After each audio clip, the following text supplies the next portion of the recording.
Selamat pagi Kak, perkenalkan nama saya Erika Simatupang, saya mahasiswa keperawatan UPH. Minggu lalu saya sudah datang ke sini Kak untuk melakukan pengkajian kepada pasien Tuan R yang berusia 30 tahun dengan diagnosa harga diri rendah Kak, yang dia tangannya kena amputasi Kak. Oh iya, selamat pagi. Pasien Tuan R di ruangan 503 ya?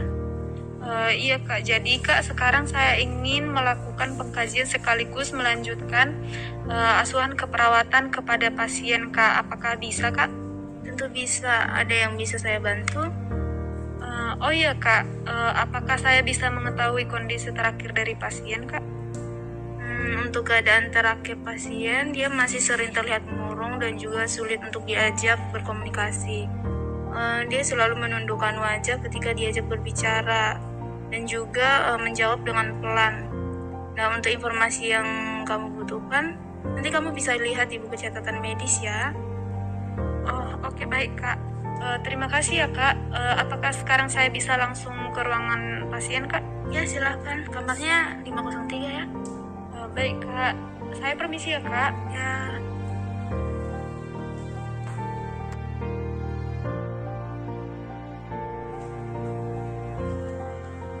Selamat pagi Pak.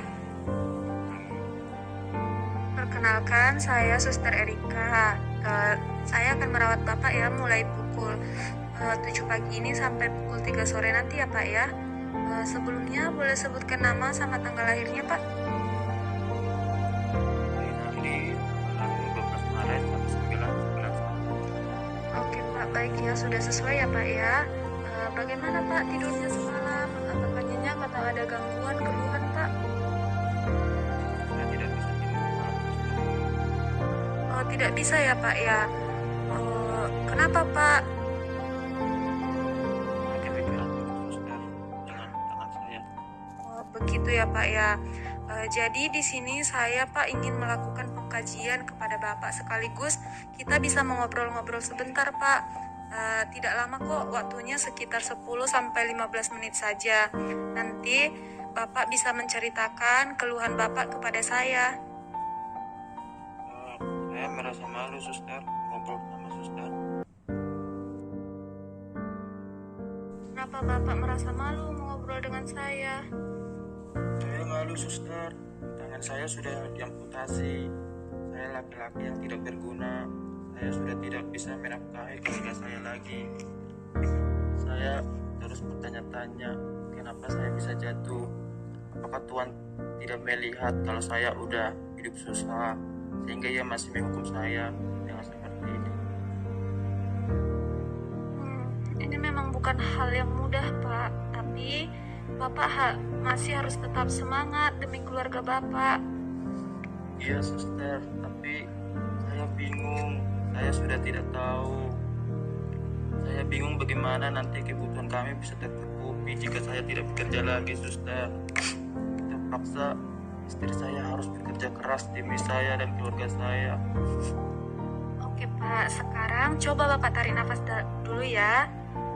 Terus lepas, supaya bisa lebih rileks ya Pak ya. Oke, sudah lebih rileks Pak. Sekarang kita mulai mendiskusikan apa yang bisa Bapak lakukan nanti jika sudah kembali ke rumah ya Pak. Bapak tidak boleh berputus asa. Tapi, suster, saya malu dengan tetangga saya nanti. Bagaimana jika mereka mencibir keluarga saya karena istri saya harus bekerja dan saya di rumah saja terus ini? Oke, baik Pak. Mungkin itu hal yang sulit bagi Bapak, tapi Bapak tidak bisa terus-menerus seperti ini. Karena itu, saya akan membantu Bapak mendiskusikan hal positif apa saja nanti yang bisa Bapak lakukan setelah di rumah. Baik, suster.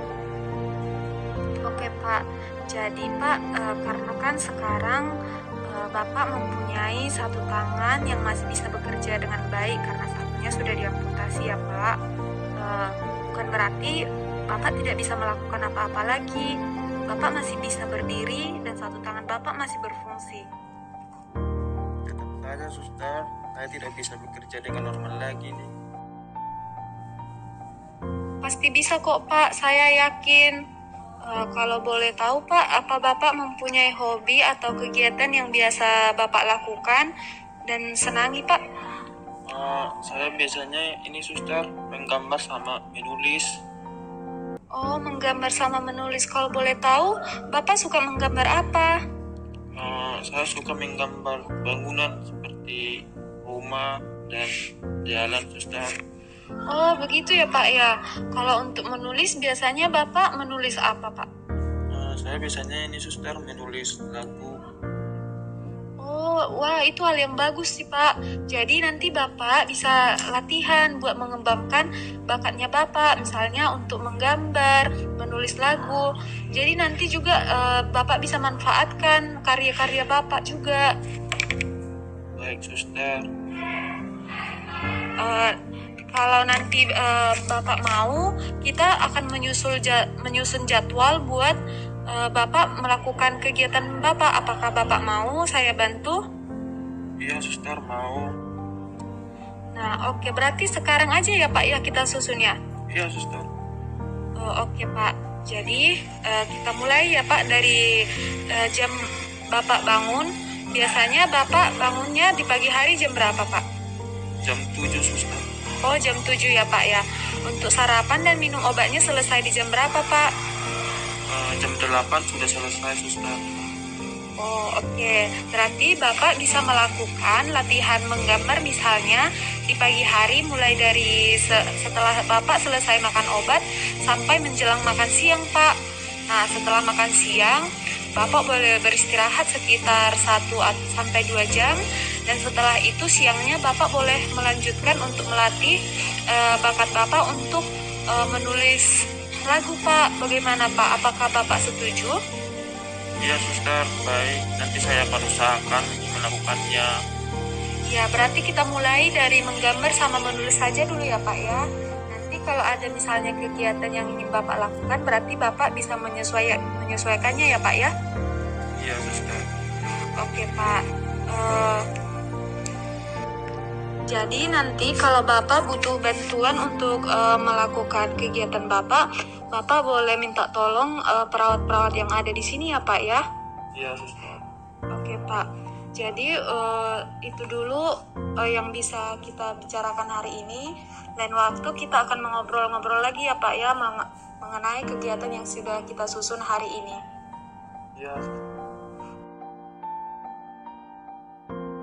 Oke Pak, sebelum saya pergi, apakah Bapak masih mempunyai pertanyaan atau hal yang ingin disampaikan? Tidak ada suster. Oh, tidak ada ya Pak ya. Baik Pak, karena sekarang saya harus menemui pasien lain.